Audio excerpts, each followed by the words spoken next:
Bonjour, Gilles ici pour Ciné Techno. Je vous parle du Blu-ray de Pablo Escobar, le film de Fernando León de Aranoa, distribué par VVS Film, et met en vedette Javier Bardem, Penélope Cruz et Peter Sarsgaard. Sorti en magasin le 21 août 2018. Le film suit la relation houleuse entre la réputée journaliste Virginia Vallejo et Pablo Escobar, tout puissant baron de la drogue colombien. Les grands criminels ont toujours suscité une fascination auprès du grand public. Le célèbre Pablo Escobar, grand patron du cartel de Medellín, était une véritable vedette au cours des années 80 et début 90, un des visages de la guerre contre la drogue entamée par Ronald Reagan. Aujourd'hui, Escobar fait figure de légende. Sa vie a déjà été plusieurs fois portée à l'écran, en partie ou de façon plus exhaustive.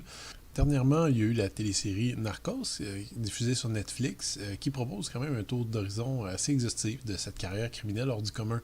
Loving Pablo, le titre original de ce film, qui est distribué ici sous le titre plus explicite de Pablo Escobar, propose de restreindre un peu le propos et de s'attarder plus particulièrement sur les liens entre Escobar, figure emblématique du gangstérisme, et Vallejo, journaliste à l'éthique irréprochable.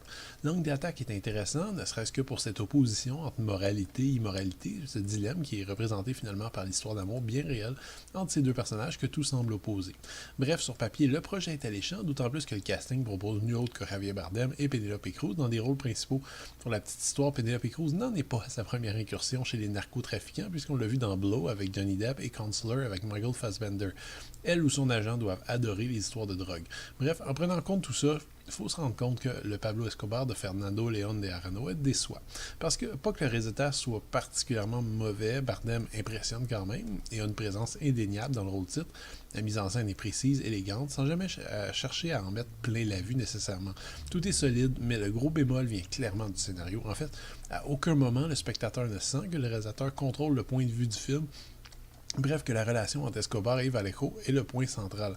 En fait, malgré la narration, plutôt maladroite, cela dit, du personnage joué par Penélope Cruz, elle reste parfaitement en second plan et j'ai jamais eu l'impression que le scénario en faisait un personnage digne d'intérêt.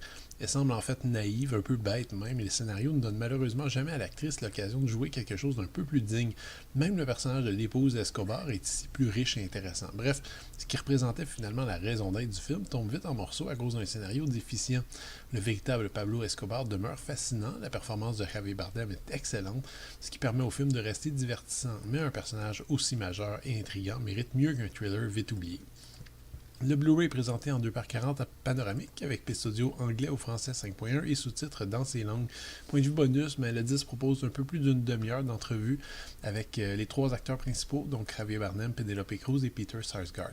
Les entrevues sont présentées ici presque sans montage, ce qui peut paraître aride de prime abord, mais à mon avis, ça évite un surmontage promotionnel répétitif comme on le voit trop souvent sur ce type de supplément. En ce qui me concerne, je suis quand même très satisfait de ce choix qui a été fait. Pablo Escobar, le film, est un drame historique bien ficelé, bien joué, qui apporte malheureusement rien de bien nouveau sur la table malgré un angle d'approche original et prometteur. Le long métrage se regarde bien, mais ne laisse pas une impression durable et le traitement est beaucoup trop superficiel pour un tel sujet. Reste que les performances valent le détour. C'était Gilles, merci, bon visionnement.